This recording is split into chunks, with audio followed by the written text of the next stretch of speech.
Well, I am just thrilled to be here. I would just like to start at the beginning, and I'll try and keep mentioning it. The work that the school nurses are doing now during a pandemic is just amazing. The work that that all of us in healthcare are doing right now is just incredibly stressful, difficult, and important. And I hope I can fill you in on some of the latest updates on COVID-19 in children. I've got to figure out how to advance my slides here. Sorry. Before I get going, I'd like to say that I do have some potential conflicts of interest. My research is supported by companies who make vaccines or diagnostic tests for COVID and RSV. I also consult for Mysis, Sanofi Pasteur, and AstraZeneca, mainly for RSV things. Also, I will not be discussing off-label product use, and this class has no commercial support or sponsorship. Importantly, I think you need to know at the beginning that I believe that vaccines work. I believe vaccines are important. So you're going to get, if you have any bias, that's the bias you're going to get. However, I have data to support it. And when I say data, I mean real data. I can show you, and we've published the data with the line listing, and these are real people that participate in our studies, such as this little guy.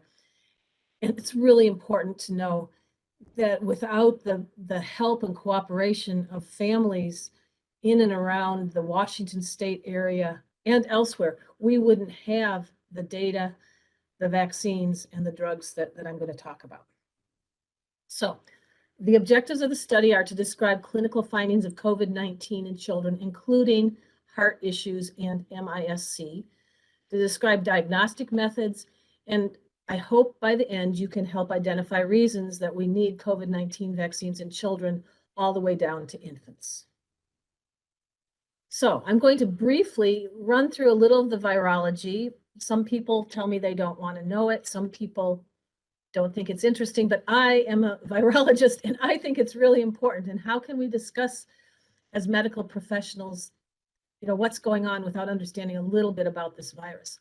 This virus, as everyone knows, is an RNA virus with a spike protein that looks like a thumbtack sticking out. And it binds to human ACE, acetylcholinesterase inhibitors. And these ACE2 inhibitors are expressed on your endothelial, or the lining of your mucosal cells. So they're expressed on a lot on your nose, your throat, and your lung.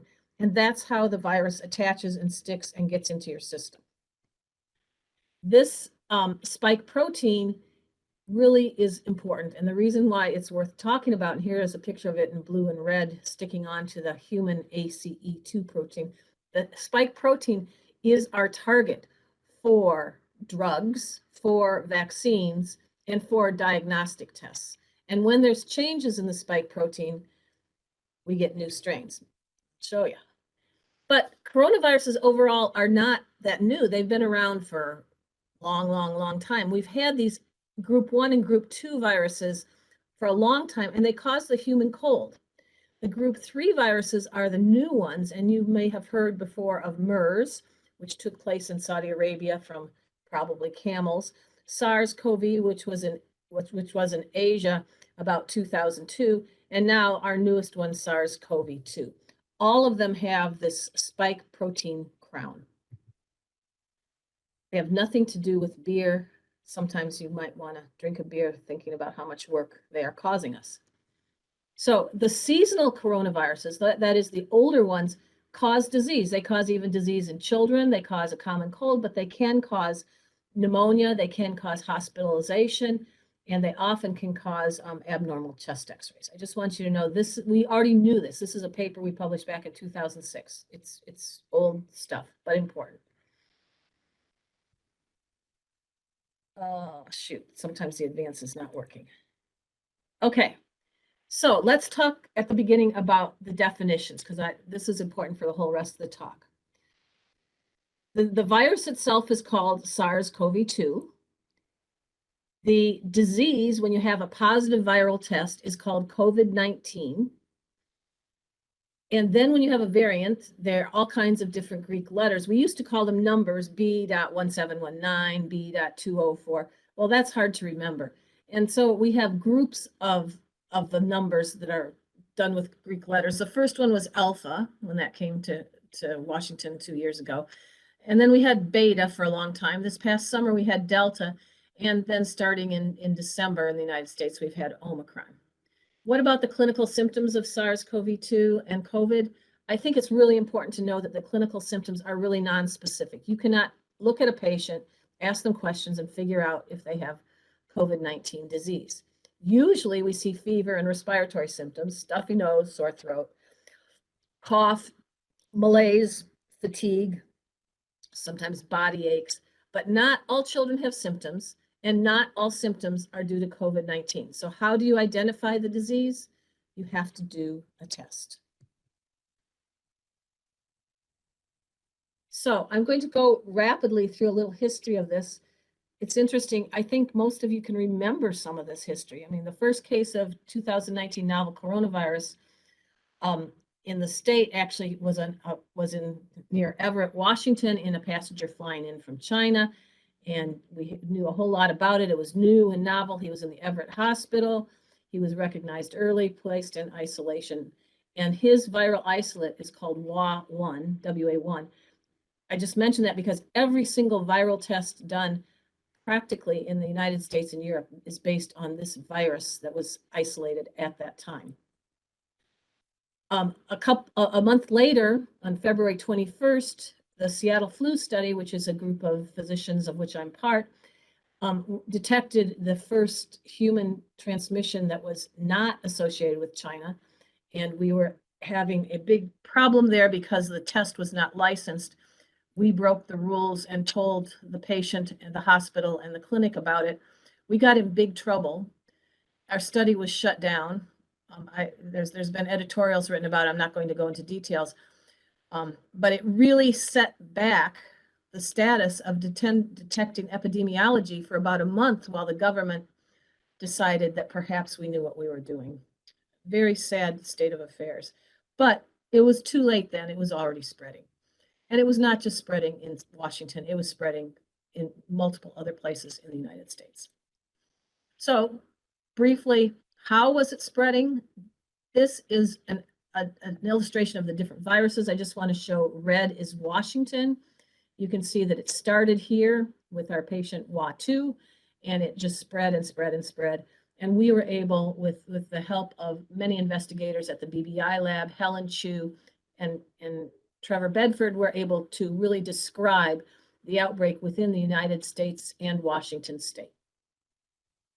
And what's going on now? This is as of October. You can see we had spread, spread, spread. These greens are all deltas.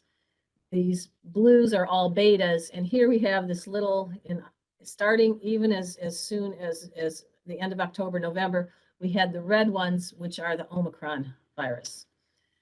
And that's bad, but as we know, life happens, mutations happen.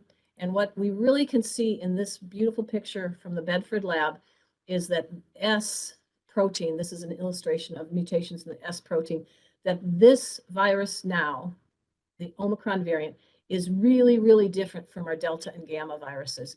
And it's different because of basically 37 mutations in the spike protein. I find this interesting. I'm going to go on. I think it's great to know that we in Washington have some of the best scientists analyzing this. This paper came out the 25th, like Monday, showing all the mutations in the Omicron. And why is that important? Well, it's important because we need to figure out what kind of vaccines are going to be best, what kind of drugs are going to work. And we have monoclonal antibodies, or that is synthesized antibodies that can attack SARS-CoV-2. And knowing these mutations is going to be very helpful. So what's going on now? You know this, you've lived through this. We had virus in spring of 2020, summer of 2020. By fall and winter of 2021, we were already starting to get the Delta. Delta really took off in 2021, and now we have the most cases, but not the most hospitalizations with the Omicron. What about the state of Washington? This is a teeny tiny graph. We actually have had a lot of public health measures that have been quite well enforced. Washington is here at the bottom in terms of the case rates per 100,000 in US states. So we're pretty low. We're doing pretty well overall, at least as of mid-January.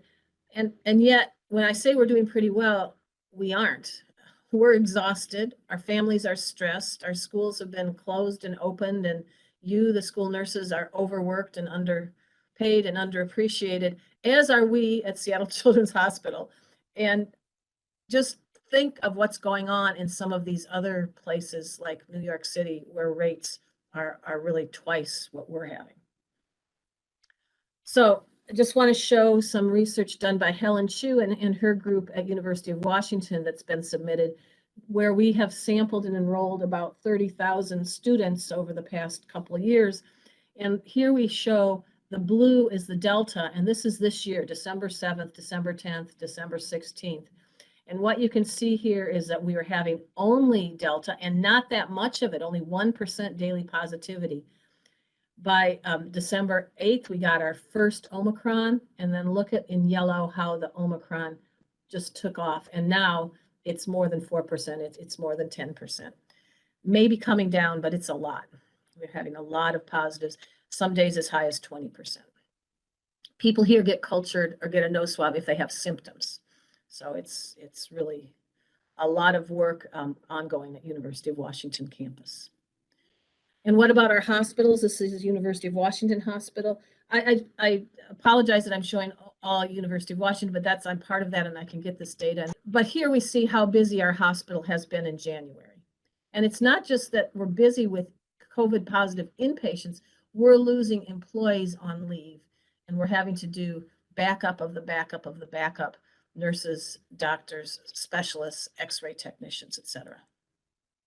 What about vaccination rates in Washington State? I just want to show you that the 5 to 11-year-olds were not doing really good. We'll talk about that, but 30% got one dose. 12 and older, we are doing pretty good in Washington State, with 81% getting a first dose. And here, as of Christmas, we had 76% that was Omicron, and as of yesterday, it's 99%. So in terms of pediatric COVID-19, I would just like to say we are all getting tired. Our families are getting tired. Our patients are getting tired.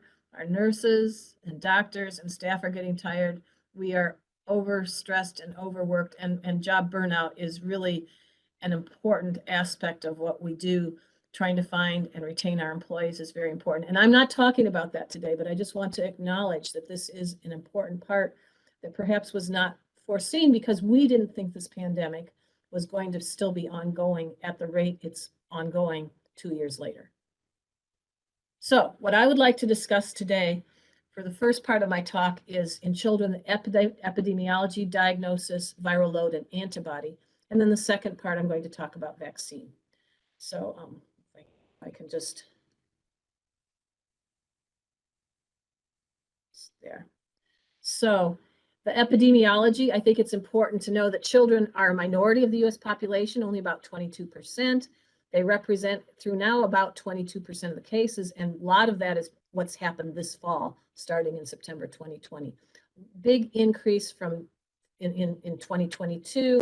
We've had over 1.5 million kids infected. Children do get infected, they do get sick, they do transmit virus. And household transmission is a very important route of transmission. People who say that kids don't get sick and kids don't deserve vaccine need to follow me around for one day, and I can show them that that's not true. However, the rates of severe illness in children are, of course, much less than those especially in high-risk adults.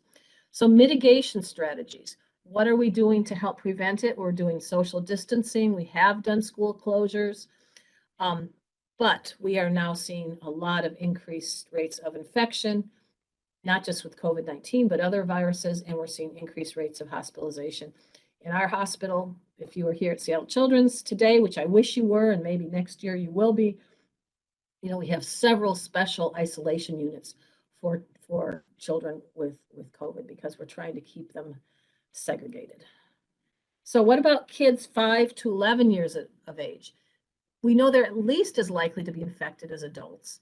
They are at risk for severe illness. And for hospitalization rates due to COVID, it's really similar to flu. And we do use flu vaccine. And most of us think that flu vaccine is important.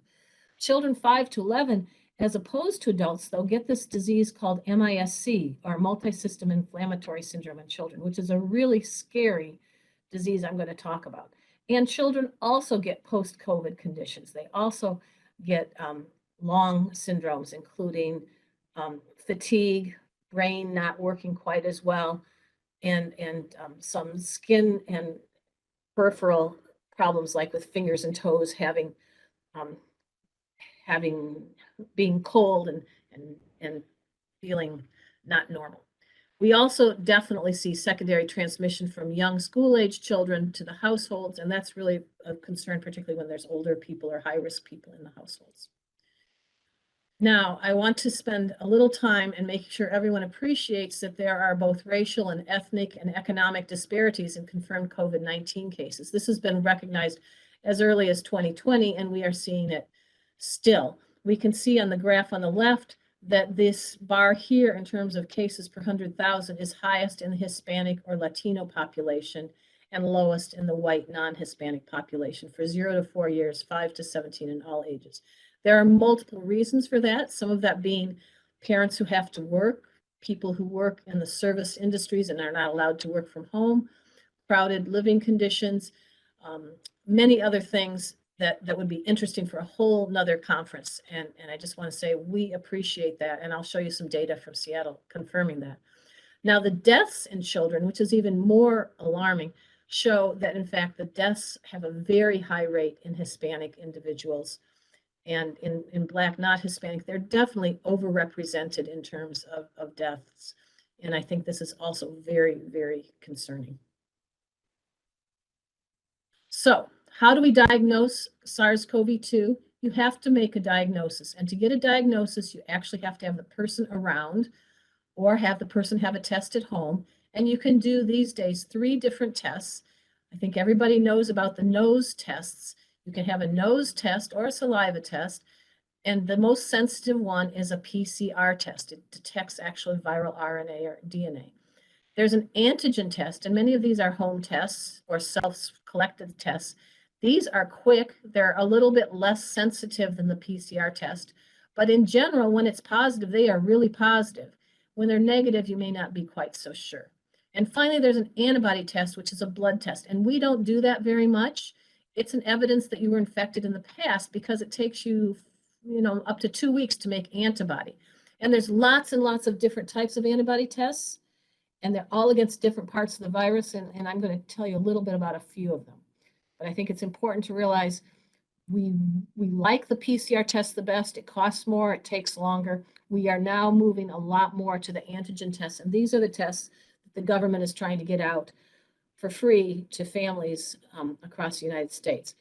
My comment on this is, they've been for free to families across Europe for 1.5 years. So it's really good that we're finally catching up with the rest of the world, but we aren't there yet. So if you look here, there is a nice site under PATH, P-A-T-H, which is a Seattle-based foundation that really shows you the different tests we have. And you can go through all 349 different tests in the world. Just want to show you that we have over 250 different molecular tests. And if you look where all the different tests are based, the United States has the most tests, but perhaps not the most people being tested with the rapid tests.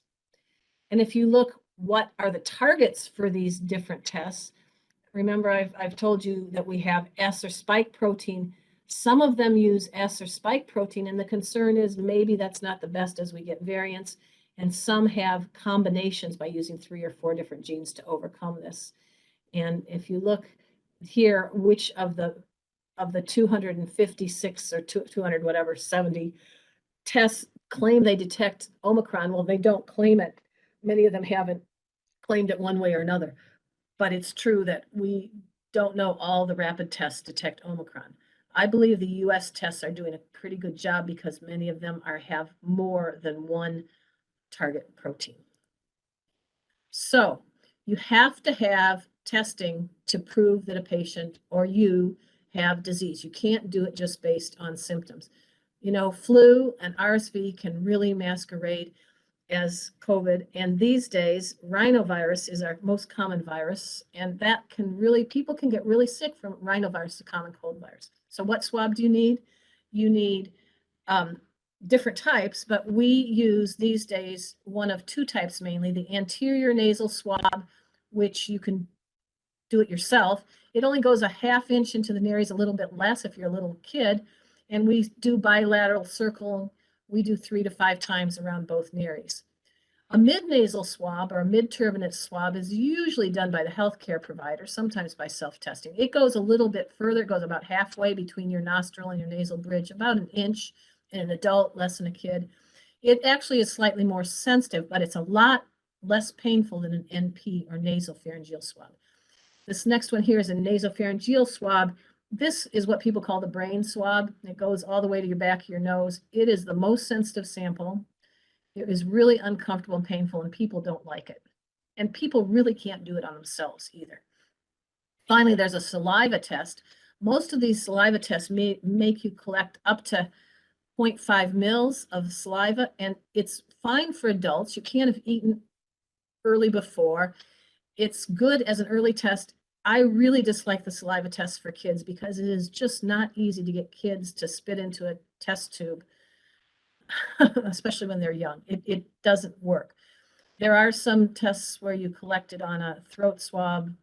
Again, throat swabs really don't work either. And people always ask me, why don't we use a throat swab? Well, it is difficult to get a throat swab. You can't collect it yourself. There's a nice paper showing that throat swabs are not very sensitive. And here's a study from UCSF showing if you only did a throat swab using the Binax Now antigen test, the sensitivity was 74%. If you did a nose swab, the sensitivity was almost 98%. So my point is, why would you do a throat swab? Well, you could do a throat swab. Say you have a kid who's had nose surgery or broken nose. Maybe there's a few cases, but we don't use throat swabs here at Seattle Children's. Now, how much virus do kids have? There was a kind of a rumor early on that kids didn't have as much virus as adults.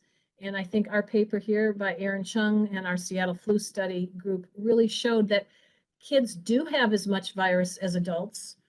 This is pink is adults and pink is adults and blue is kids. What matters is if you have symptoms. So if you don't have very much symptoms, you don't have that much virus. And if you have much more symptoms, you have more virus. And so what early studies were doing were comparing kids without symptoms to adults with symptoms. And so you can see if you had to compare this blue box to this pink box, yeah, that would be really different, right? But you have to compare apples and apples and oranges and oranges. And that is a hallmark of the kind of research we need to be doing here in Seattle and the world, because we've had all kinds of false claims, and sometimes it's because we're not comparing the right things. So how about antibody responses? And why do you care? Well, we care about antibody responses because if you have antibody, we think you're less likely to get infected again.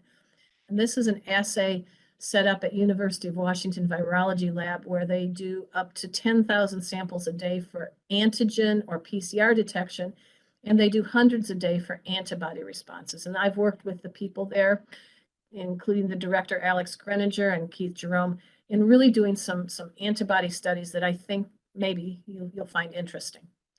So let's just talk really briefly about the immune system. I hope you have some coffee here. In fact, I'm going to take a sip. I hope your coffee's good. So the immune system is you have to have both antibody and cells. If you have just antibody, it doesn't work. If you have just cells, it doesn't work. So we have two parts of the immune system, the innate system. Everybody has that. It's the first line of defense. It's really nonspecific. That means anytime a new piece of dirt or a new germ comes in your nose, there's some very nonspecific forms of defense, including mucus and a runny nose and sneezing it out. But the important part for us humans is the adaptive immune response. That's what keeps us alive. And we have two kinds of cells, the T cells and the B cells. And the T cells over on the right have many different kinds. But here you have in this, I love this picture, there's a T cell on the bottom. It's a killer T cell, and the killer T cell is eating up and going to kill off the bigger cell in front of it because it's specifically targeted with all kinds of molecular markers to kill off infected cells. If we didn't have killer T cells, and if you don't have killer T cells, you actually don't live very well and very long. You also have helper T cells that make antibody, and down below you have a B cell. The helper T cell helps the B cell make antibody. And here I have an antibody at the bottom. So you probably already know this. I just think it's important to have a nice little review here because I'm going to talk about the antibodies. And here are some papers that we have been doing. Our group in Seattle really is doing a lot of the amazing antibody work in children. And we were the first to report antibody in children back in March and April. And in March and April, starting in March, we saved all residual blood from all patients coming to our hospital. And then in the laboratory of Jesse Bloom, a very famous virologist at Fred Hutch, and with others, we actually tested the residual or leftover blood from CBCs. We tested it to see if there was antibody to SARS-CoV-2. And back in March, we had about 1% of kids that already had antibody. And of course, back then, right, there's no vaccine. This is March 2020.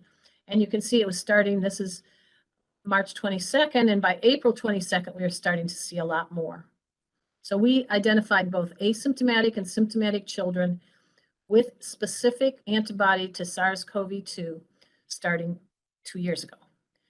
And then using that data, we were able to get funded by the CDC for a 3-year grant where we have looked consistently every month in between 300 to 500 children a month for antibody. And what you can see here is this is 2020. We started at about 2% of kids having antibody, blipped up in 2021 to 6%. I just wish this was an interactive talk, but I can't. But why do you think it blipped up between December and January? Because everybody visited everybody else for Christmas, right? So it blipped up, went up again here. This is actually the Delta wave. And now in September, we're up to almost 11% positives of all the kids visiting our hospital. We are actually using an antibody test that doesn't detect vaccine-related antibody. It's nice that there's so many different antibody tests, and we are in the process of running these for vaccine-related antibodies, so we'll have that soon. What I want to show you here is we actually have more girls than boys that are positive, which I was surprised at. I thought we'd have more boys, but there you have it. And this is the seropositive children at our hospital. I want to just draw your attention to the bottom line. If you look here by ethnicity, nearly half of our patients who are seropositive for COVID were Hispanic. And our patient population of Hispanics is really much closer to 20% in normal times, at least in 2019. And if you look here by race, we have, and people are allowed to be multiple races. But of course, we have a larger Caucasian racial distribution. But if you look here, we have a very almost even distribution of all these other racial groups, including a large number of American Indians and Alaska Natives, which is interesting. Of course, we also get referrals from throughout Idaho and Montana and even Alaska. So it's not truly representative, but I think it's important to know that I said earlier that there is racial and ethnic disparities, and we, of course, have this in Washington State. Moving on to antibody, this is our most recent paper that just got released a week ago, showing from Jesse Bloom's lab, from our patients, showing that for the most part, children lose antibody, certainly by about 6 months. And by about 1 year, we don't have too many, but by about 1 year, their antibody levels are very low. With the exception of about 3 kids here, and these 3 kids here were very, very sick kids in the ICU, some of who got blood transfusions, and these kids didn't respond early. They were really sick. They responded later, and we hope to follow them up for a year. So moving on to clinical disease. After I do clinical disease, perhaps we can have a few questions. But I want to make sure that people have heard of clinical disease and MISC. You all know that pediatric COVID disease can be asymptomatic or mild or severe or delayed. And the delayed is MISC. And here are two of our volunteers for our blood project who are very generous in donating their time and blood, and their parents for bringing them in. So we have these different stages of COVID-19 infection. And what I like, this graph is such a nice graph that at the beginning, before you get sick, you don't have virus detected, then you get PCR positive, and then the PCR becomes negative, and the antibody doesn't show up until about 2 weeks. And these are all the different specimens that we see it in, and really the blue is the nasopharyngeal or even the nasal swab. What are the clinical manifestations after about 3 to 6 days following exposure? 2 to 4 days with Omicron: fever, fatigue, headache, myalgia, cough.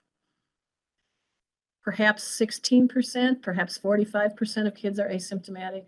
I don't know. But what I do know is that we are seeing a fair amount of children who have to come to the hospital or seek medical care with underlying conditions.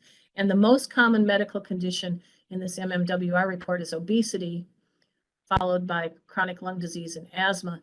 And in our hospital, the most common chronic condition is obesity. Children who have BMIs over 30 have a very, very tough time with COVID-19. And I think that's really something important. I've seen many of them, most of them that we have admitted this past month, they haven't been vaccinated. These are the kids that we should be vaccinating, and we aren't. It's very sad. But here's all these other lists, all these high-risk kids, many of whom are in special needs classes or getting special attention at the schools. These kids have high risk for severe disease.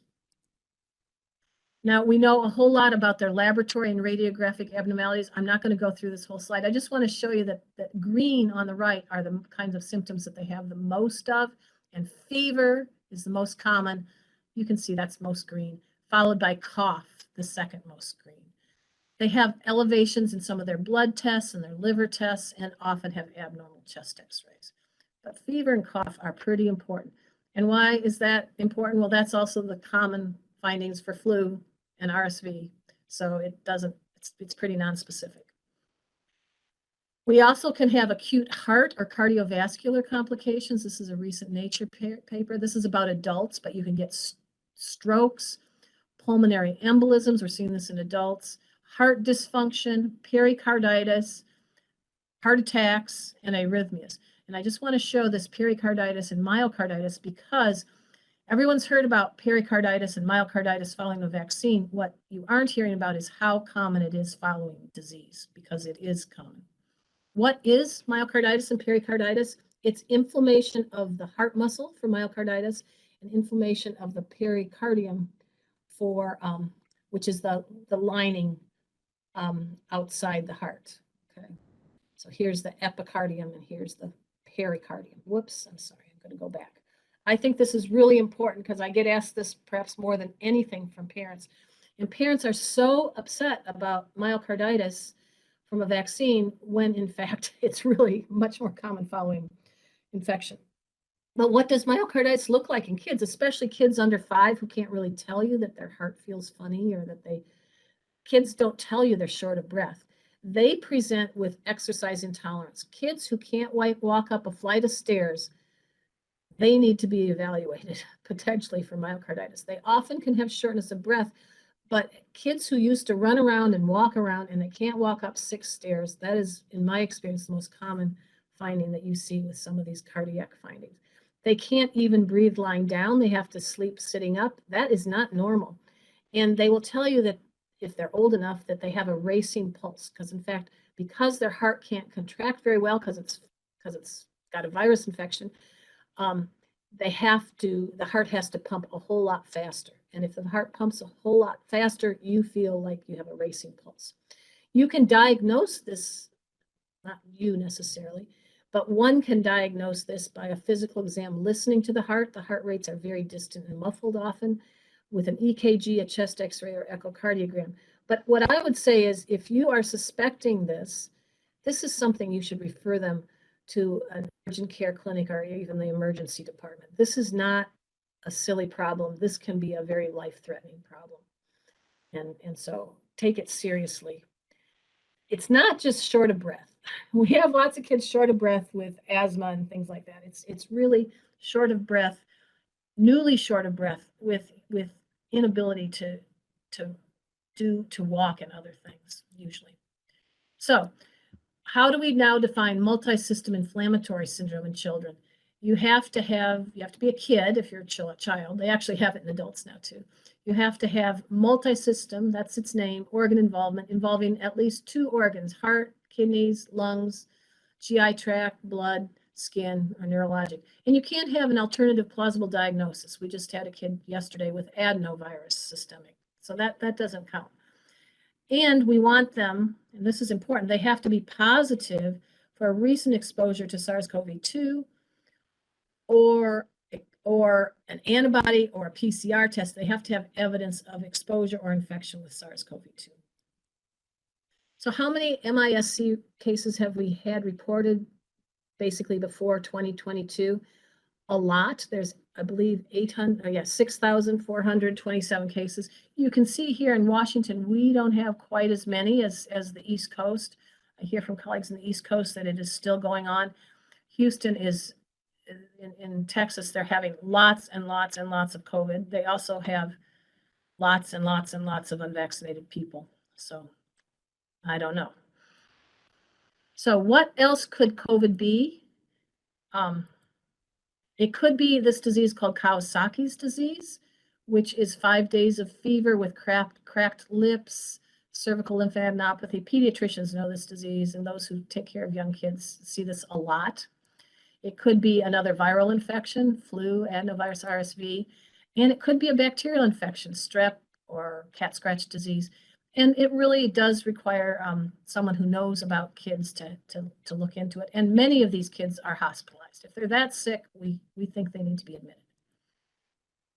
Actually, staph or strep disease.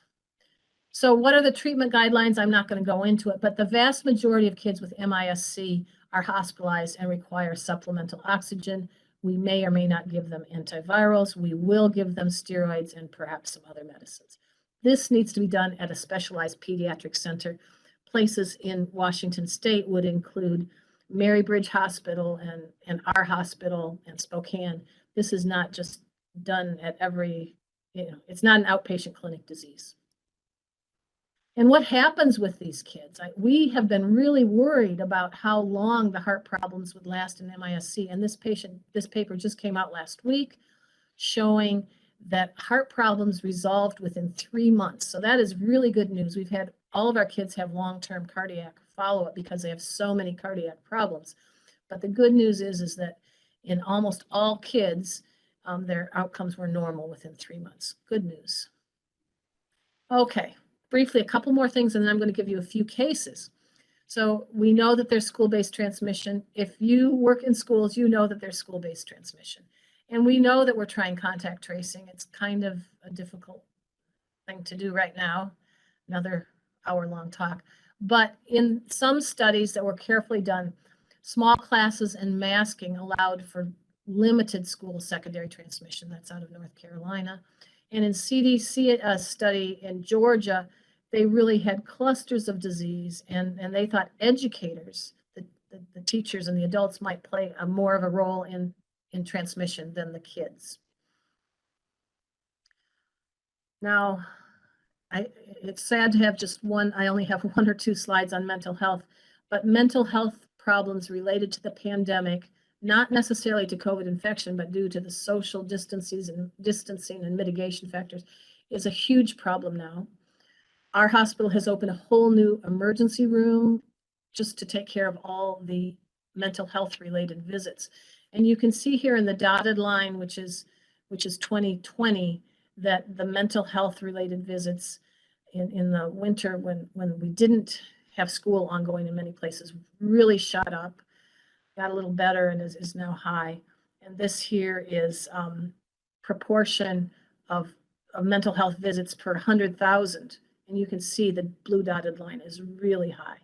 This is a huge problem. We have depression, anxiety, stress, being a teenager, trying to do well in school, thinking about the future, home issues, guardian issues, and food issues all combine to be a real big problem. And I don't have time to talk about it more, but I want to say that we just think this is a huge reason and a good reason for being back in school. You folks can help us more than having them sit at home. So I've talked about the direct clinical impacts, but there's all kinds of these indirect impacts, and I want to make sure we all appreciate them. I just said the worsening of mental or emotional health, the widening of existing educational gaps, decreased physical activities, increased obesity, decreased healthcare utilization, including decreased routine immunizations, increase in adverse childhood experiences, and loss of caregivers. This slide kind of says it all. It's from the CDC. It's really important for us to consider. I'm just going to show one study that the Seattle Flu Study has done, and this is looking at COVID-19 in homeless shelters. The impact of COVID-19 in those without a place to live is huge. We did a study in 14 different homeless centers, including 4 that had women and children. And we just want to say that SARS-CoV-2 is a huge burden on these families and individuals. But interestingly, the highest risk people were those over 60 years of age, most of whom slept in a communal space and many of whom had underlying conditions. The children didn't do as badly health-wise as the older adults. So why are children less likely to get severe disease? I don't have the answer. We think they have reduced receptors in the respiratory tract of children, and perhaps the receptors don't make the virus stick as much. Maybe they've had the endemic, those seasonal coronaviruses, and that might offer protection. Maybe their T helper cells are better. They probably are. And maybe when they get infected, they don't have as high levels of inflammatory cytokines. Maybe.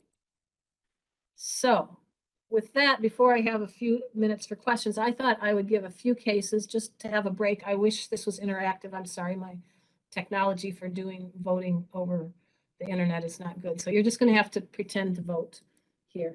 But I just want to give you a few cases. These are real cases. Well, without names. These are real cases without names or identifying identifiers. So here's case number 1. A child presents to you with fever, presents to me with fever and cough. So here's a 6-year-old previously healthy girl with a 2-day history of fever, decreased appetite and cough, presents to our clinic a month ago with a rapid respiratory rate, breathing, 60, 70 times a minute, and normal oxygen saturation. Her family history is remarkable for her mother having documented COVID-19 disease with a PCR test. So here's this kid in front of you, febrile, breathing fast, heart rate fast. We actually get a chest x-ray because she's breathing fast and has scattered opacities bilaterally. Blood test is not looking that bad. Nose test is pending. She's alert but tired. She's hydrated. She's responsive. She answers your questions. She's breathing so fast, but she's not in trouble. She's not breathing too fast. So I just want to show you that we have a differential diagnosis. This is something that we see, and you probably see, but we see like every day. So the differential diagnosis probably at the top with the family history is COVID-19. Second is a viral respiratory infection with RSV and flu. Third would be bacterial pneumonia. And fourth would be a bacterial infection in the bloodstream. She's febrile. I think against the bottom 2 is her white count looked pretty good, and her platelet count was pretty good. So what do you think this is? You can think to yourself. And this is kind of an easy one. The next ones get harder. Well, we ended up getting a positive PCR test for SARS-CoV-2. What did we do? Sent her home for supportive care only. We asked for follow-up in 2 days with her primary care provider, potentially by telemedicine. We don't necessarily need her to go to clinic, but we really want to do follow-up to make sure she doesn't get worse. And if the breathing got worse or the child became less responsive or not eating, we asked the parent to bring her back. So that's our first case. Pretty easy. I think that's what we'll see a lot of. Here's case 2. An adolescent, unvaccinated 13-year-old, 5 days of malaise, not feeling well, vomiting, diarrhea, 1 day of fever, shortness of breath, confusions, hallucinations. He presents in shock to the emergency room with his blood pressure in the 60s. The systems involved include his lungs, his heart, his kidneys. He's in renal failure. Neurology, he's encephalopathic. He doesn't know where he is or who he is. In terms of rheumatology or connective tissue disease, his SED rate is high, his ferritin is high, his D-dimer, all these tests we do on kids like this are all abnormal. And interestingly, we get a very stat SARS-CoV-2. His PCR is negative. In fact, it's negative 3 times. But, and I'm giving you this early, it actually takes a day to get this test. The COVID antibody or SARS-CoV-2 IgG is positive. So what do you think this kid has? We'll give you a differential diagnosis here. MISC, Kawasaki's disease, another viral infection. It truly could be flu or adenovirus. Mycoplasma, unusual, but could be. We've seen staph infections, staph in the bloodstream cause this kind of with a toxin-mediated. Leptospirosis, it's spread by mice. But this kid's in septic shock, so that's a concern. And our diagnosis here, I hope you got that one, was MISC, multisystem inflammatory syndrome in children. This kid was really sick, but this is so amazing. He was treated with our standard treatment of steroids and anakinra and IVIG. This kid actually was in the ICU for 2 days, and he went home in 6 days with further follow-up and full recovery at 3 months. So this is an amazing thing. We have had a few deaths, but most of our kids with good treatment do well. Seeing a child like this in your clinic at a school, you would call an ambulance, I hope. This is way too much to handle in any clinic. Okay, case 3. Here is a 17-year-old unvaccinated boy. He presents with 8 days of back pain, 1 day of fever, and he presents in shock with blood pressures in his 70s, rapid respiratory rate, rapid pulse, needs oxygen at the time he shows up. And his CT scan, I have his chest x-ray here. His chest x-ray shows this really bad left lower lung consolidation with fluid in the pleura here. His white count is high at 15,000. His platelets are a little bit high, and his inflammatory markers are all abnormally high. And here we have the PCR. We can get these tests back usually within an hour if you're really sick. The PCR test is negative. So what are you thinking here? Are we thinking MISC? Are we thinking Kawasaki's? Hopefully you're scared. Right now I'm scared. A child like this, a young adult, an adult like this is a very bad situation. First, of course, we need to provide the ABCs, make sure he's got his airway, he's got enough fluids. So here's our differential diagnosis. MISC due to previous COVID-19 infection. Could he have rheumatic fever with congestive heart failure? Or could he have a bacterial infection, a bacterial pneumonia with pus around the lung? And I just want to say that this one here, there should be a U here, this rheumatic fever with congestive heart failure really would not look like that. It should have bilateral chest x-ray involvement. So we really have MISC versus bacterial empyema. And while we're waiting for our tests, what are we going to do? We're going to treat him with antibiotics. I'm going to treat him with antibiotics. And what did he have? He had a bacterial empyema. He had bacterial pneumonia due to streptococcus. His blood cultures were positive. He got an ultrasound of a chest, and we placed a chest tube. And once we got the fluid out of his lung, which was actually pus, 500 cc's of pus, he received 2 weeks of IV antibiotics, and he did well. But he was really sick. And if he hadn't come in soon, this is the kind of thing that could actually kill someone. So what do we treat kids with in the ICU? It's really the top thing we see here is respiratory support. That's really what they need is support. And then we give them treatment as they need it. Who's at high risk? I'm just going to go through this briefly. I've just severe immunocompromised, severe obesity, BMI over 35. Those medical complex kids with full-time respiratory ventilators, and if you have many risk factors. You know, we have these kids who are, especially not vaccinated, they have diabetes and lung disease and asthma and sickle cell disease. You get multiple things and you're going to have more problems. So how can we prevent the spread besides vaccines, which I'm going to talk about next?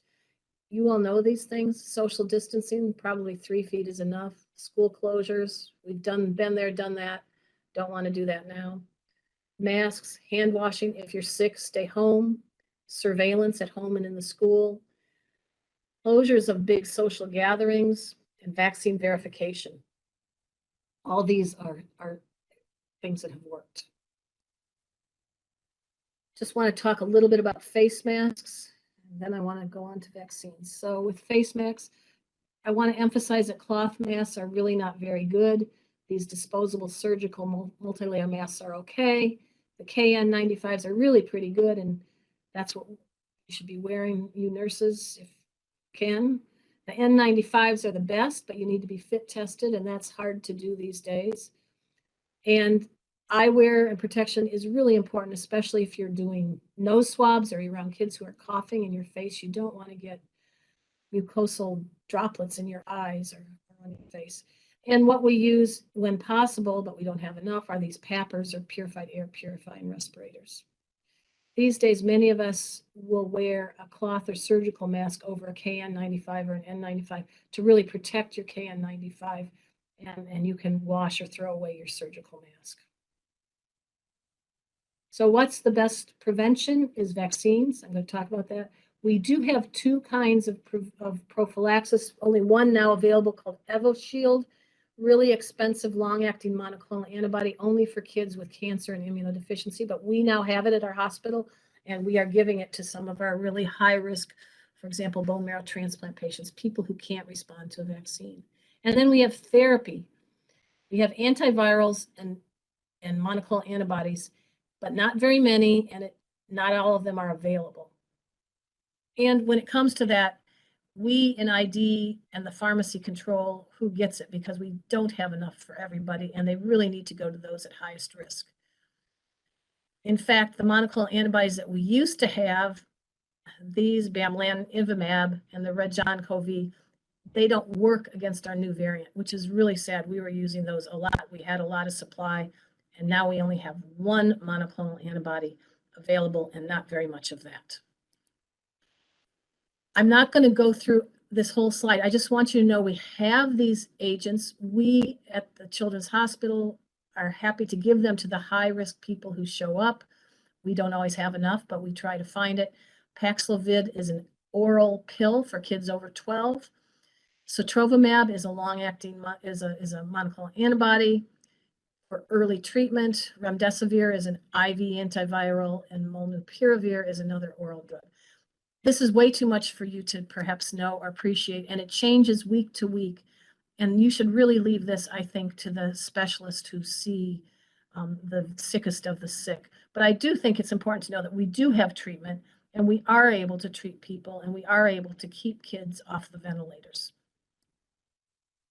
So with that, I just want to say how many hospitalizations per child per year, or per 100,000 per year, are there, and how many do you need to recommend a vaccine? So for hepatitis A, the burden per 100,000 is less than 1 a year, and we have a hepatitis A vaccine. For chickenpox, it's maybe 30 per 100,000 hospitalizations per year. For flu, it's maybe 50 per 100,000. All of these have a vaccine that's provided for free by the government or by insurance, and this is all known and received. And here we have COVID, which was 25. It's now higher, 25 cases per 100,000. And the reason for having a vaccine is not just the disease burden, but hospitalizations and cost. And this also is now going to be recommended. So with that, Hyen, is there a few clinical questions? I'm going to talk about vaccines and 4th doses and all these other things for the next 15 or 20 minutes. But if there's clinical questions, I'd be happy to answer those now. Yeah, so there is one in the second case that you mentioned with the child who had COVID and was hospitalized. When can they receive a vaccine, or when should they be vaccinated after hospitalization? Oh, that is such a great question. The current dogma is 90 days. I think it's going to go to 30 days. I actually don't know officially what it is these days, but within 90 days, you for sure can do it.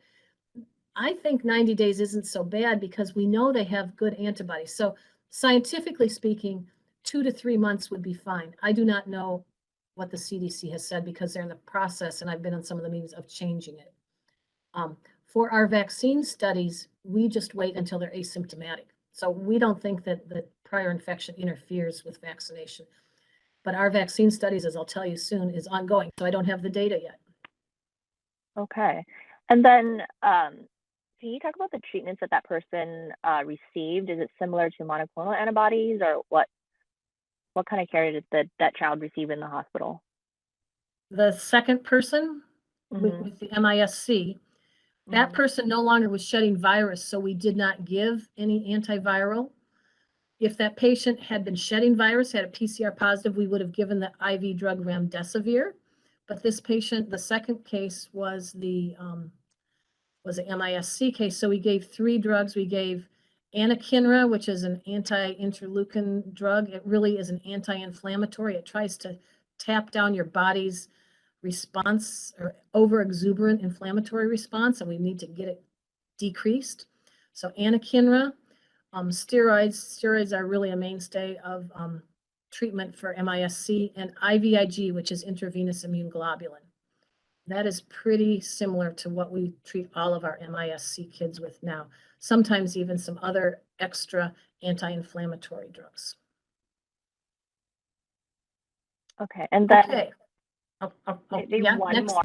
For cases of MISC that you showed in your map there in California are similar to rates in Texas. So what are some reasons why the cases are so similar despite the vaccination rate or the difference in vaccination rate between the states? Well, I think there's 2 reasons. I think one is there's a very high overwhelming rate of MISC in Hispanic individuals, and both of those states have high rates of Hispanic people. And the second reason is that during that time, actually, most of that time, vaccines were not available for kids. So it's probably unfair for me to say that Texas doesn't have a good vaccination rate because nobody until October was vaccinating kids under 12. And until July, we weren't vaccinating even 12-year-olds. So I think part of it, I should have probably not been so dogmatic. I spent 10 years in Texas, so I feel like I can say I'm a little disappointed with some of their response rates, but I do think that there's social and demographic factors that are really important. Thank you. Okay, let's go on. I really want to make sure you've heard some of the vaccine stuff because I know that's what I know that's what you're going to be involved in, and it's really important for you to be educated so that you can talk to your families and parents and friends and neighbors about why vaccines work and why they're important. Hopefully you understand why they're important and that COVID-19 is a bad disease. So here we have 3 different kinds of vaccines. The genetic vaccines, I wish they were not called genetic vaccines. If they're called something different, we might not have quite such a pushback. They really involve mRNA, and mRNA does not get into your nucleus. It doesn't change your DNA. It's just that we are using an RNA fragment to help take over some antibody production. We have viral vectored vaccines, adenovirus vectored vaccines, which is the Janssen vaccine, not available for children or anyone over 18. And then we have protein subunit vaccines, a new vaccine by Novavax, which has been tested here in Seattle. So, and to talk about the genetic quote vaccines or the mRNA vaccines, it's really a lipid encapsulated, a little lipid is like oil, encapsulated nanoparticle, a tiny little nanoparticle here with a little RNA inside of it that can go into the cell, does not get into the nucleus, goes right in the inside of the cell to a ribosome, which is a chemical factory inside your cell that can produce proteins and then can release these proteins, which are antibodies, through the cell surface into your circulation. Both the vaccines, both Pfizer and Moderna, encode for a full-length stabilized prefusion, the active part of prefusion, stabilized spike protein. And for Pfizer, the EUA was awarded over a year ago. And this is the most beautiful picture for people who study vaccines to see the Moderna vaccine versus Pfizer vaccine, comparing placebo cases to vaccine cases. Look at the difference. Here is Pfizer placebo versus vaccine cases. Both of them had an incredible vaccine efficacy of around 91% or 90%. So it's really, they really work, and their safety is really quite good.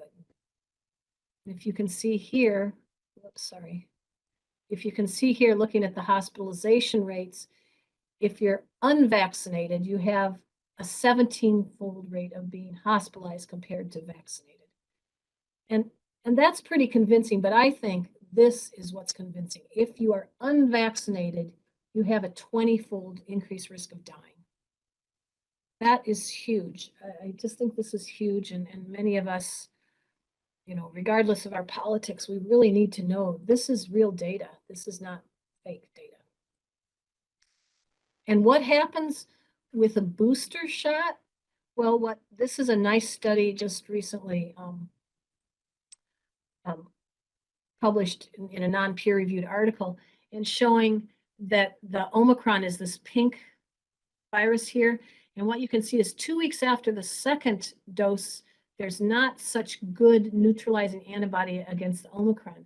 But 2 weeks following the booster dose, it's about 1,000-fold better antibody response by neutralization than after the second dose. So this is really good confirmation that a booster dose will help you have more antibody, might not prevent you from being infected, but will help you and prevent you from being hospitalized or even needing to seek medical care, and certainly will prevent you from dying. But vaccines are only available now down to age 5 years. Why should we have to give kids vaccine? They transmit the disease.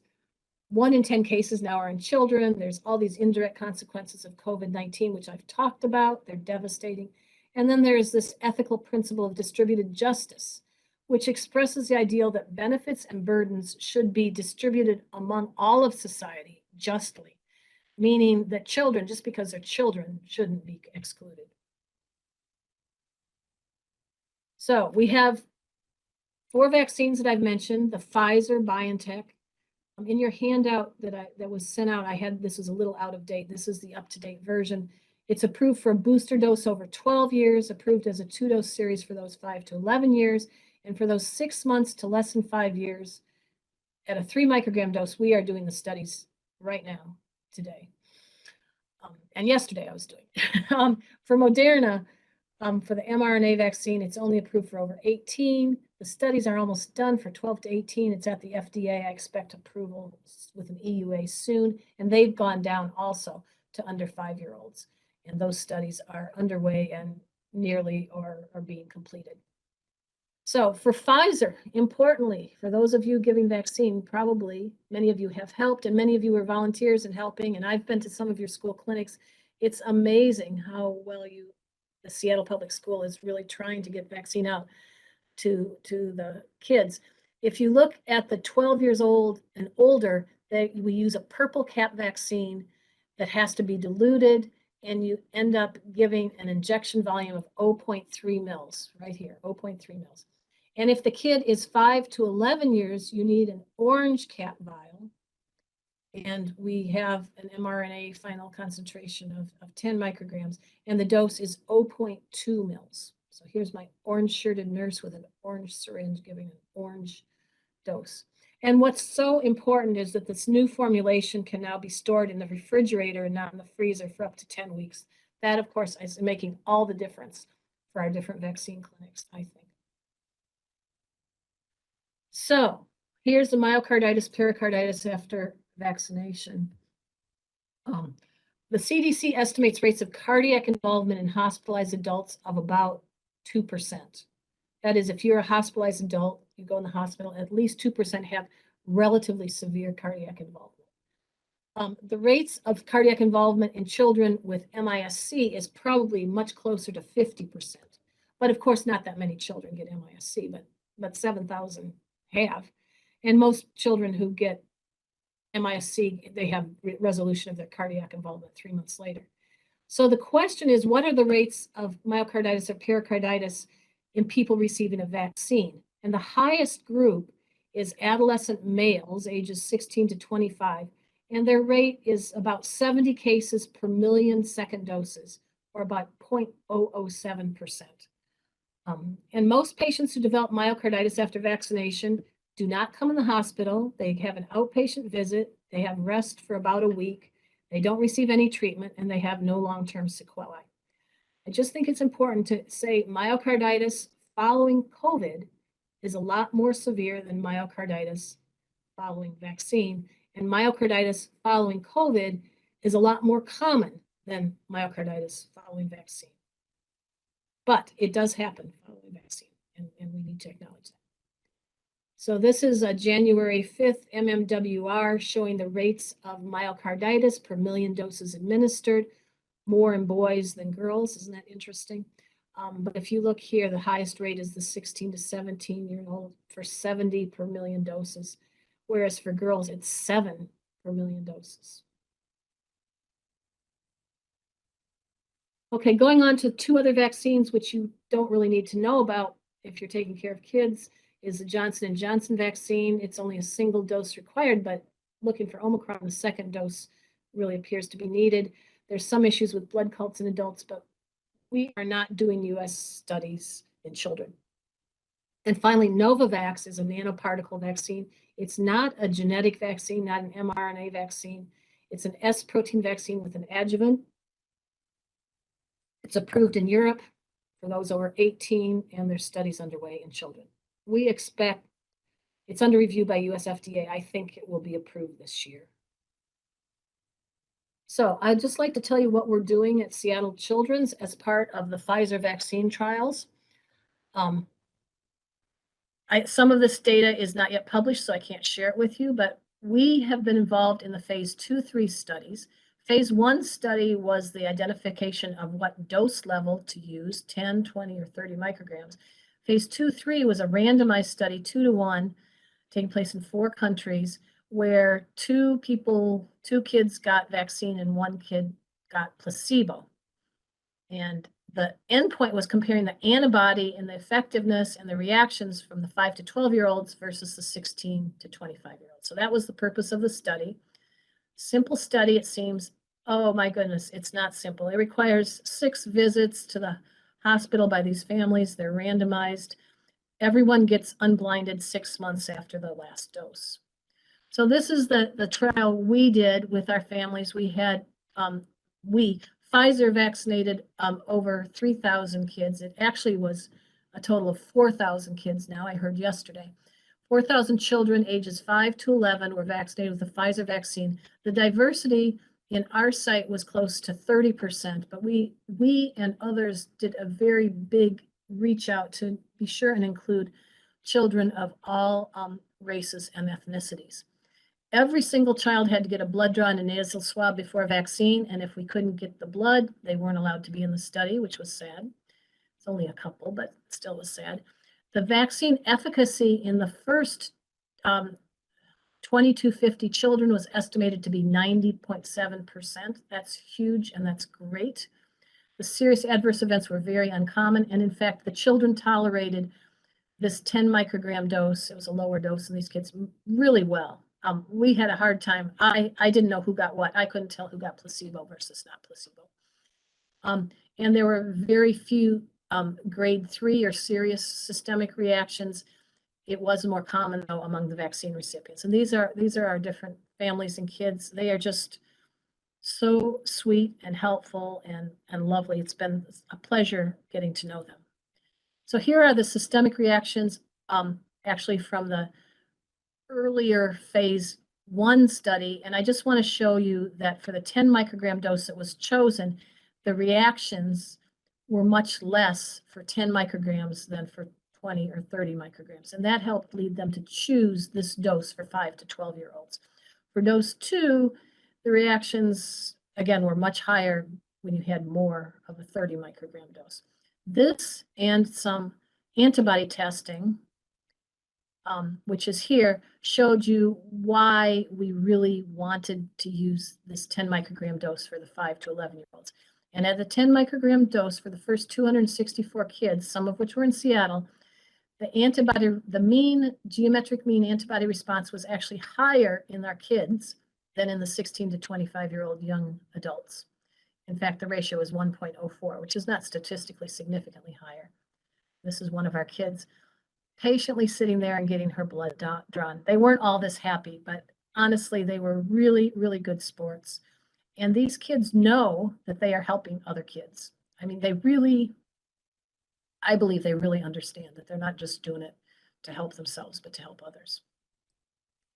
Here's the antibody response in the subgroup by age, 5 to 6, 7 to 8, 9 to 11. I just want to show you it's about the same.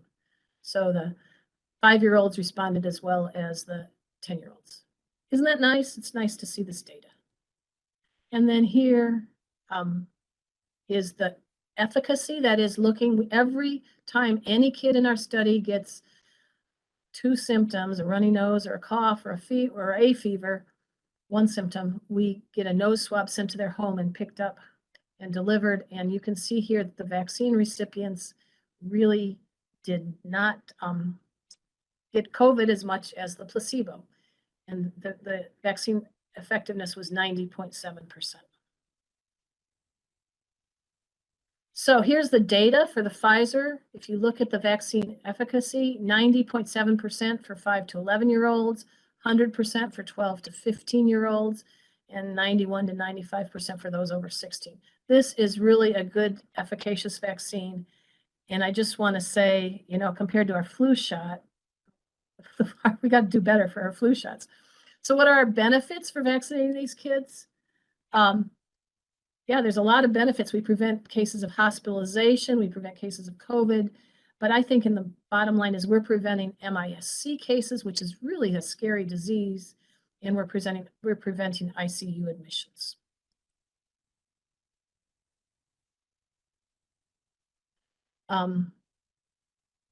As with every vaccine, there are risks versus benefits. I've told you what the benefits are: preventing transmission, preventing hospitalizations, getting back to school, excuse me.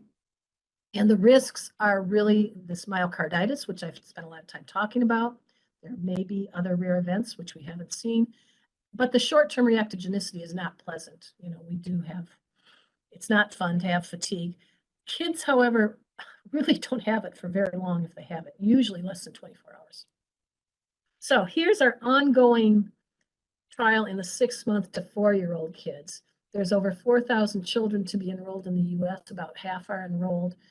We are considering a 3rd dose for those under 5 years. That will be announced next week. Today's Friday, so I can't announce it, but just so you know, we think that these kids will probably need a 3rd dose. And similar trials are in children with the Mrna vaccine. These kids are just amazing. The preliminary results for the 6-month to 5-year-olds, we had over 2,250 enrolled. The second cohort's being enrolled. We have submitted this preliminary data to the FDA.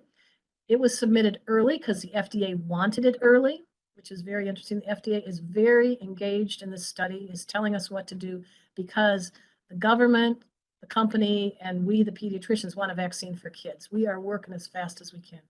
The safety profiles for both age groups, the 6-month to 2 years and the 2 years to 5 years, looks excellent. As I said, clinically, these kids are responding and doing well with vaccine. The antibody response data is pending. It looks okay, but there is talk of a 3rd dose. And so why do people not want vaccines for their kids? They talk about side effects. Well, allergic reactions, oh my goodness, we have allergic reactions are about 1 per 10 million, and we've already given 400 million doses. We aren't seeing allergic reactions. They're really concerned about myocarditis or pericarditis. I hope I've talked to you about that. I really think we need to be stressing risk versus benefit. And as the vaccine gets more widely used, I think it will be more widely accepted. There's also benefits for public health reasons, school, Now that we have variants, that's a problem. But here's our questions that I don't have time to answer at all. But when will the FDA EUA be obtained for these children 6 months to 4 years? Maybe this summer, I don't know. What about vaccine mandates? I'm not going to answer that. How can the schools handle vaccination? I mean, you're having clinics voluntarily. How are we going to handle that? How can the schools address diagnostic testing? Well, we need to make it more widely available, that's for sure. And schools are trying, but it's difficult. And then how will we handle the symptomatic respiratory disease when flu and RSV are back? I don't know the answers. What about a fourth dose? Well, the fourth dose does boost antibodies. It's not clear it's enough to prevent Omicron infections. There's a story out. Those with the fourth dose were only slightly less likely to get variant. I don't personally see that we're going to be doing fourth doses here in the US soon, but I do not know, unless perhaps the fourth dose is the Omicron variant dose, which that vaccine is under trial. Mandates for school children, many opinions about this. There is no vaccine yet available for those under 5, and we don't even have licensed vaccines for kids. And we all know that vaccine acceptance for kids lags behind licensure. The real problem with all this mandate stuff is this currently an unfortunate aspect of making vaccines political. It's really public health. It shouldn't be politics. I'd love to know what you think. I really would. And if this were a different format, we would be able to discuss that. But I think this is a huge and interesting question. So there's only been one good thing about COVID, I think. I can't think of too much that's good, is that when we had the governor's stay home, stay healthy order, all of our other viruses went away. So that was kind of good. The bad thing is that these other viruses, flu, paraflu, RSV, they're starting now to come back. So when we didn't have flu, we didn't have deaths due to flu, right? I mean, that was great. That is a good part. Before, we have 150 to 200 deaths per year due to flu. 2021, 2022, didn't have deaths practically due to flu. But flu is back. Just want to show you flu is back. Not so much here yet, but we're often one of the later places to get flu. That's a problem.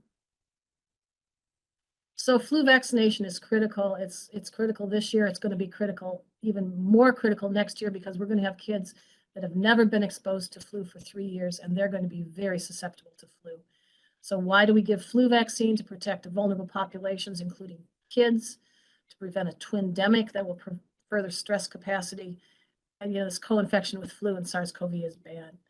So some of the same methods we use to fight flu will fight COVID: mask up, lather up, sleeve up. So in conclusion, this is it. Children bear a large burden of the impact of COVID-19 due to disease and society's response. Children need COVID-19 vaccine. The Pfizer-BioNTech vaccine is safe and effective in children 5 to 11. Testing of other COVID vaccines are in progress for those ages 6 to 4 years. These kids are superheroes. I want to thank all the participants and the parents and children, our research staff. We have a very hardworking 7-day-a-week working research staff that every once in a while can go out to the mountains and relax, but most of the time we're working. And then we have all of these colleagues and families. We thank them and their parents. It's a huge effort. I also want to say that without stickers and Legos, we'd be in a lot of trouble. We like stickers. Most of our staff is used to getting stickers placed all over them. Legos are great too. So with that, I have some references at the end, and I have some time for questions. Yes, a lot of good questions coming in as you're speaking. Thank you so much for all the work that you do. And I think I'm just really grateful that we live where we do, and for all of the scientists who live in our community. So being that we're almost 800 days out now, what was the original predictor of the medical community regarding COVID, and what is surprising 2 years after or into the pandemic? I'm sorry, I was coughing. What was the first part of the question? What did we originally predict? in the medical community regarding COVID? Did we think that it was going to play out the way it did, or something different? And what has been surprising 2 years after? Well, I think I will say that I didn't predict anything. People like Trevor Bedford predicted on the first day we found one patient, he predicted that there would be 1 million deaths. And many of us thought he was crazy. And look at where we are. So I think there's some experts that predicted it. I thought many of us thought by 2 years and a successful vaccine, a year ago, we thought things would be lessening and they're not. So I think predictions are not working. So that's what I want to say. I think predictions just aren't working. And the truth is, a virus that's spread by the respiratory route is incredibly transmissible. And hopefully this Omicron is on the path to becoming more of a pandemic and not so severe virus. That's what we all are hoping for. I think that's what many of the predictions are saying now.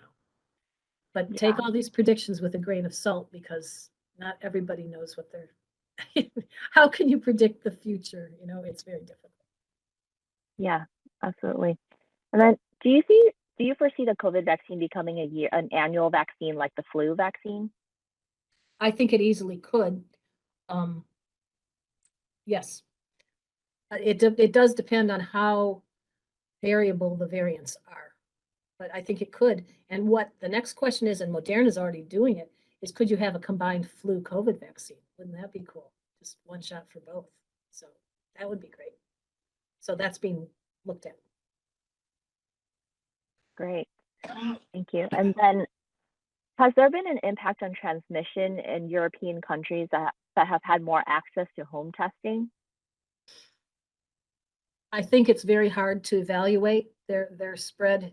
I will say places like Germany and France have very widespread availability to home testing. Their tests have cost about $2 a test, and you can get it at the grocery store. And also for free. So the issue is they've never closed their schools. They have had different approaches to masking. They have had different variants. So it's very hard to say, but I don't think that home testing has really impacted the rise of Omicron variants. That is for sure. They didn't close schools though. So that's another thing. Yeah. So. Definitely. And then some are asking if we're allowed to share your slides to help education in their schools. You are, I guess I would say, and I don't know if I had the ones, the kids and their parents have signed permission for me to use their pictures. So if you could maybe, they didn't necessarily say for you to use the photos. You can use everything. They have signed permission, but perhaps if you're going to make it too widely available, you could take out a few of the photos of kids. We can re-edit them and take out the photos of the kids. Well, that would be good. In fact, that might be good. Yeah, I think we can do that. And then regarding the disparities in African American and Hispanic population, do you think higher rates of vitamin D deficiency may be a factor, or is it more social? I don't think vitamin D is a factor. I think we've done a lot of studies with RSV and flu that it doesn't. I really think obesity is a very, very important factor.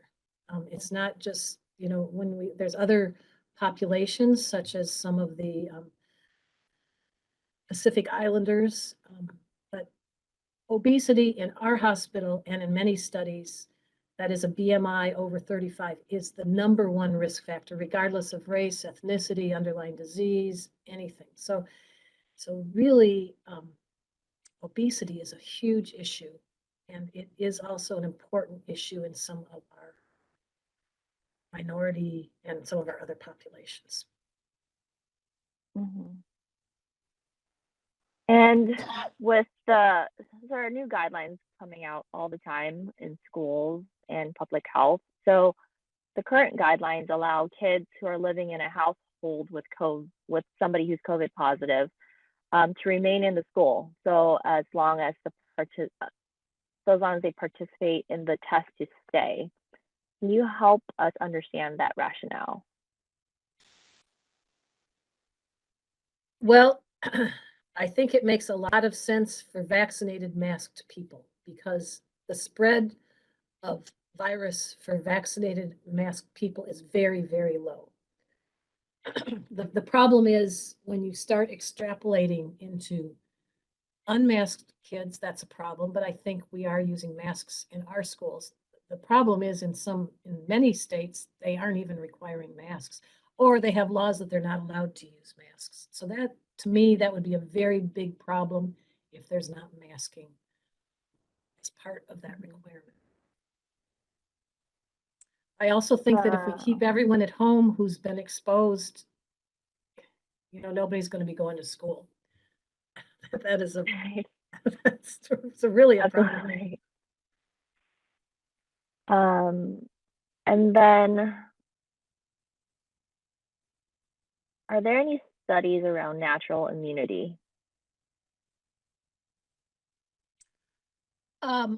There's lots and lots of studies among natural immunity, yes, and I didn't show too many of them. I mean, our study, which looks at natural immunity over time, following infection, is one, but I think there's been some really good studies out of Einstein University in New York. There's lots. Yes, go into Google and look for children immunity studies. I think what they are, however, are molecular studies looking at which cells, which molecules, which parts of the cells, which parts of the antibodies seem to mediate the infection or protect people from severe infection. So if you're asking, is there natural immunity to COVID? I think most people are thinking that there is not natural immunity to COVID, like just some people don't get it and some people do. What could happen is you could have pre-existing antibody to some of those other seasonal coronaviruses. That is thought to be perhaps an issue. But there's a lot, I mean, there's millions of papers on the immunology and the immunity to SARS-CoV-2. That's all I can say. Are you seeing myocarditis following the booster vaccine? No, we are not seeing myocarditis following any vaccine. I mean, if there's 70 cases per million doses, we don't have 1 million kids. That's for kids 16 and over. We just don't have that many people immunized in Washington State yet. So, and the rates are 7 for girls, so 7 per million doses. So, although we might expect to see some, we haven't. I've heard of a couple cases that have gone to UW of some 20-year-olds after vaccine. I know that there's been a couple of males, but we at Children's have not seen it to my knowledge. Okay. And is there a time frame where kids are more at risk of getting MIS-C who were COVID positive? Yes, we think that kids get MIS-C maybe 4 to 6 weeks following infection. And that's when their antibody levels are at their highest and their immune system is just really revved up. All of their immune cells of all different kinds are just on high alert. They're overproducing immunity. And that's what we think MIS-C is. It's inflammation times 10. And that's what we think is happening. It can happen as early as 2 weeks. I think after 2 months, it doesn't happen. Okay. And then where in the world has the best COVID response been sustained? Who can we learn from? Well, I would say certainly the Asian countries like Taiwan, Hong Kong, and even China have had the best COVID responses. But the best COVID responses are in islands. You can think of New Zealand, Australia, places where they can totally screen people for coming in. But one of the places where it's been done that's not an island is actually Norway. And they are a country that has had travelers. They've shut down on travelers, but to get into the country, you had to be tested twice. They have a lot of free home testing. They have a lot of rules. Everybody has to wear a mask everywhere. So I think there's some European countries that have been able to do a really good job also. But places where there's freedom of choice, whether you wear a mask or not, are not doing a good job. Yeah. And I think we kind of alluded to COVID-19 being endemic. I guess at this point, I think everyone is, exhausted and tired. What is our next move here? I don't know. I would like a vacation. Wouldn't you? I mean, I think we all need some time off. Yeah. I'm hoping that the Omicron, I think we're all hoping that the Omicron response is peaking and it's going down, and that there may be a little respite at the end of this. And we're hoping that that respite could last until summer. And with summer, there'll be outdoor time and kids won't be in school. And perhaps we'll have a little bit of a break again. In fact, last summer was pretty good. So that I think, yeah.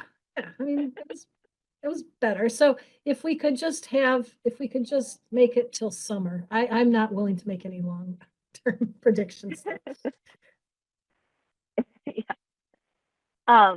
Well, thank you so much, Dr. England. I know we couldn't get to all of the questions that were submitted today, but such a valuable talk, and we love having you here. Thank you so much for your expertise and your work and everything that you do. Well, thank you, and my appreciation to all of you people in the schools, because without you, things would be so much worse. We need you so much. I wouldn't have any of my nurses to help me do my studies, number one. Number two, we just need the work that you're doing out in the community, because this is not a hospital problem. This is a community. So thank you all. Thank you.